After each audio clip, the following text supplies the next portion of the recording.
nagaan keenya bakka jirtanutti isin qaqqabu akka mooltan. Guyyaan har'aa wixata muddee 27 bara 2021 akka lakkoofsa Itoophiyaatti immoo muddee 18 bara 2014 kan isin keessummeessu an Bafqaaduu Morodaati. Godina Jimmaa aanaa noonnoo Beenjaa keessatti maatii naannoo pirezidaantii Oromiyaa duraanii dabalatee namoonni 8 hidhattootaan ajjeefamaniiru.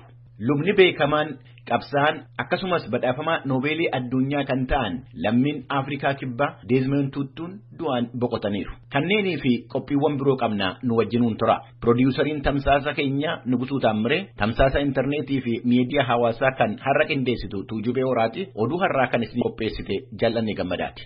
Akka mooltan kabajamtoota dhaggeeffatoota keenyaa oduun wiixataa har'aaf qabnu kunoo. Namoonni miliyoona 11.4 gargaarsa nyaataa kan hatattamaa kan isaan barbaachisu ta'uu ibsaa akka ture bulchiinsi naannoo mootummaa Amaaraa naannoo raayyaan ittisa biyyattii to'ate keessatti namoonni haaraa jireenya jalqaban beelaaf saaxilamuu isaanii ibsee jira. Adde Alamituu Abirraa godina Walloo Kaabaa aanaa Maqeet keessa jiraataa akka turan yoo ta'u magaalattiin to'annaa TPLF jala yeroo oolteetti baatii 4 magaala Baahardar keessa turuu isaanii dubbatu. Qe'ee ofiitti yeroo deebi'an immoo qabeenyaan isaanii marti barbadaa'ee arguu isaanii dubbatan. Jiraataa magaalaa kanaa akka ta'an namni biraa obbo Sa'iid Nuuruu jedhaman hidhattoonni Hiwaat ega magaalaa sana seenanii qabee sochiin tokkoyyuu akka hin jirre waan nyaatan argachuuf immoo hawaasni waliisaa wal gargaaraa akka ture amma garuu rakkoon kun daran hammaachuu ibsan. Bulchiinsa naannoo Amaaraatti koomishina wabii nyaataa akka ta'an Zalaalam Lijaalam lakkoofsa namoota gargaarsa hatattamaa isaan barbaachisu yeroodhaa gara yerootti dabalaa dhufuusaa naannoo bilisa ba'anittis yeroo ammaa guyyaatti midhaan kuntaala miliyoona 1.2 akka barbaachisu ibsan. Kanaafis guutummaa lammiiwwan Itoophiyaaf waamicha deeggarsaa dhiyeessaniiru. Sababaa wal waraansaan bulchiinsa naannoo Amaaraa keessaa akka godaanan miliyoona 2.3 keessaa namoonni 100,060 qe'ee ofiitti ka deebi'an yoo ta'u hanga dhuma baatii kanaatti hojiin namoota godaananii deebisanii fiduu kan itti fufu ta'uu Koomishinar Zalaalam ibsaniiru jechuudhaan Asteer Misgaanaaw Baahardar irraa gabaastee jirti. Arkibishoop Desmond Tutu umrii isaanii 90tti kaleessa du'aan ega boqotanii booda sirni awwaalcha isaanii sanbata dhufu hanga raawwatamutti Afrikaan Kibbaa torban gaddaa keessa jirti. Guyyaa guyyaatti walakkeessa guyyaa yookaan waaree irratti waldaa Seent Joorji isa magaalaa Keep Taawun jirurraa daqiiqaa 10f sagaleen qillifamuu ka dhaga'amu yoo ta'u namoota gaddatti dhaga'ame ibsuu barbaadaniifis galmeen keessummootaaf qophaa'e kaatedraala sana keessa kaa'amee jira. Hanga guyyaa awwaalamanitti galmi waajjira bulchiinsa magaalaa Keep Taawunii fi tulluun Table Mountain jedhamu galgala ibsaa bifa addaatu irraa ibsama. Desmond Tutu qabsaa'aa farra sirna apartaayidii akkasumas injifataa waa'ee dhimma mirga dhala namaa jedhamuudhaan badhaasa Noobel kan nagaa kan argatan yoo ta'u jimaata dhufu reeffi isaanii kaatedraala keessa kan kaa'amu ta'uun ibsameera. Du'a Desmond Tutu kana pirezidaantii Afrikaa Kibbaa ka ta'an Ramaphosa dilbata kaleessaa labse. Pirezidaantii Yuunaayitid Isteetsi Joo Baayidaniif haati warraa isaanii nama dhugumaan waaqayyoo fi uummata isaa tajaajilee lammii Afrikaa Kibbaa Arkibishoop Desmond Tutu du'uun isaanii nu gaddisiiseera jechuudhaan ibsa baasan. Abbaa amantii kana waliin waggootii dheeraa keessatti yeroo eebbifamaa qabaanneerra jedhanii jajjabinaa fi hamileen qaban kan ifa ta'e. Imaammata Ameerikaan mootummaa cunqursaa apartaayidii irratti qabdu jijjiirsisee jira jedhaniiru. Pireezidaantiin Somaaliyaa fi muummichi ministeera biyyattii gidduu adda addummaan siyaasaa jiru hammaatee Pireezidaant Abdullaahi Mohammed muummicha ministeera biyyattii Mohammed Roobalee akka hojii dhaaban gochuu isaanii ibsaniiru. Dubbii himaan pireezidaantii biyyattii akka jedhanitti seeraan ala lafa uummataa bituu keessaa muummichi ministeeraa kun harka qabaachuu isaaniin qorannaan gaggeeffame waan agarsiiseef pireezidaant Farmaajoon tarkaanfii kana fudhatan. Pireezidaantiin Somaaliyaa Farmaajoon beekaa filannoo paarlaamaa irratti shira jechuun muummichi ministeeraa Roobaleen ega himatanii guyyaa tokko booda akka hojii dhaaban ta'e.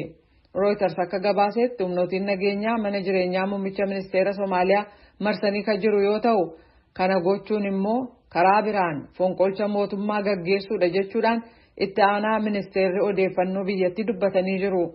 Hoogganoonni yeroo dheeraa fi walaqxeessaa turan kun gara jalqaba waggaa kanaatti jiloonni 101 kanneen miseensota paarlaamaa hoogganaa biyyattii isattaanu filatan qabaachuuf waliigalanii turan.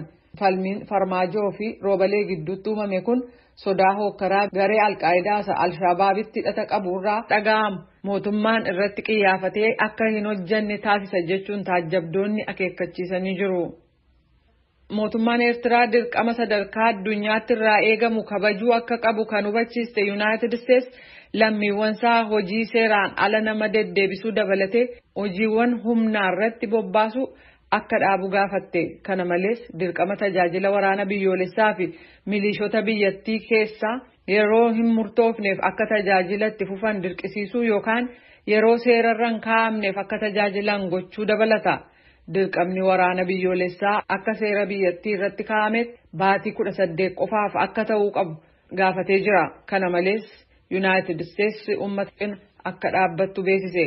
Kana laalchisee dubbii himaa fi hoogganaa waajjira pireezidaantummaa Eertiraa Yemaane Gabra Masqal Tiwiitarii irratti deebii kennaniin himannaan Eertiraa irratti tuulamu yeroo tokko tokko hedduu ta'uusaa akkasumas seeraan ala nama deddeebisuu ka jedhame kanaan Eertiraan kan miidhamtu malee kan gaggeessitu akka hin taane kanaafis tokkummaan mootummootaa qorannaa akka gaggeessu gaafatan.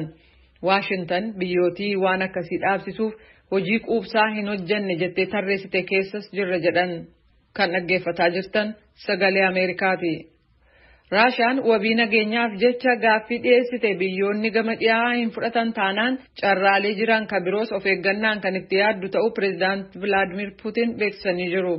Kunis kan jedhame Raashiyaan waraana ishee hedduminaan daangaa biyya Yukireen irra qubsiisuun muddamsa yeroo hammeessee jiru kanatti.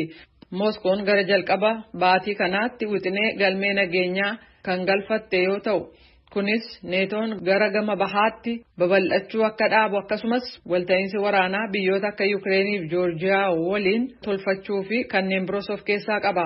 Haasawaa waggaa torban darbe dhageessan irratti Puutiin biyyoonni gama dhihaa gaaffii dhiyaate kana battalumatti deebii akka itti kennuu qaban akkasumas komee waa'ee Yukireeniif neetoos tarreessan. Biyyoonni gama dhihaa tarkaanfii hamaa fudhatu taanaan Raashiyaan tarkaanfii quubsaa ta'e fudhatti jechuunis akeekkachiisan Puutiin.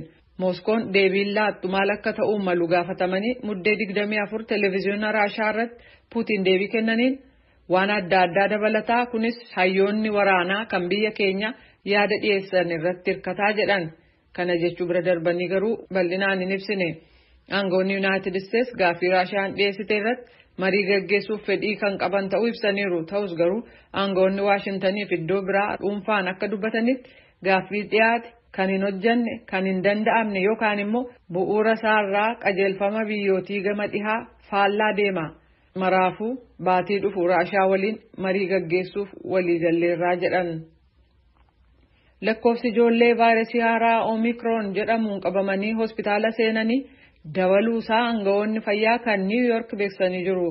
Dhukkuba COVID-19 qabamuu fi qabamuu dhabalaaluu fi qorannaan gaggeessamu hanqinni kan isa mudate waan ta'eef furuu fi masaraan White House dilbata kaleessaa waadaa seenee ture.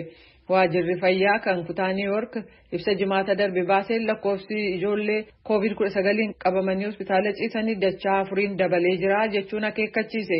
Akeekkachiisa kanaafis kan dachaa 4 dabale kanneen umriin isaanii 18 fi sanaa gadii ta'uu kan jalqabe muddee 5 qabee hanga 7 darbeetti. Isaan kana keessaa walakkaan kan umriin isaanii 5 gadii fi kanneen tallaalii farra COVID fudhachuu hin dandeenye ta'uun ibsameera. Hidhamtoota kiristaana ta'an ayyaanaaf maatii isaanii waliin akka turaniif hoogganaan mana murtii Iraan dilbata kaleessaa guyyaa 10 kenneefii jira. Kunis hawaasa lakkoofsaan xiqqaataa ta'aniif carraa darbee kenname murtaa keessaati. Abbaa Langaa muummicha kan Iraan biraa ajaja guutummaa biyyattiif kennameen ayyaana waggaa haaraa bara 2022 simachuuf akkasumas guyyaa dhaloota gooftaa Yesuus kabajuu sababii gochuun kan kenname ta'uu marsariitiin Miizan jedhamu irratti barreeffamee jira. Carraa kanaan kiristaanonni hidhaman meeqa akka fayyadaman marsariitiin kun hin ibsine. Hidhamtoota sababaa nageenyaa yakka qindaa'e gaggeessu butiinsa saamiinsa gareen hidhatanii gaggeeffameen kanneen hidhaa keessa jiran akkasumas kanneen duuti irratti murame dhimmi kun isaaniin ilaallatu jedha marsariitiin kun. Sabaa himaan naannoo akka jedhanitti uummata Iraan miliyoona 83 kanneen irra hedduun isaanii musliimota shiyaa ta'an keessa kiristaanni 100 keessaa harka tokko qofa jechuun gabaasan. Kiristaanonni Iraan keessaa immoo harki caalaan lammiiwwan Armeeniyaa kanneen amajjii 6 fuullee keenya ayyaana gannii fi cuuphaa wal duukaa kabajan ta'uun beekameera. Oduun ammaaf qabnu kanuma.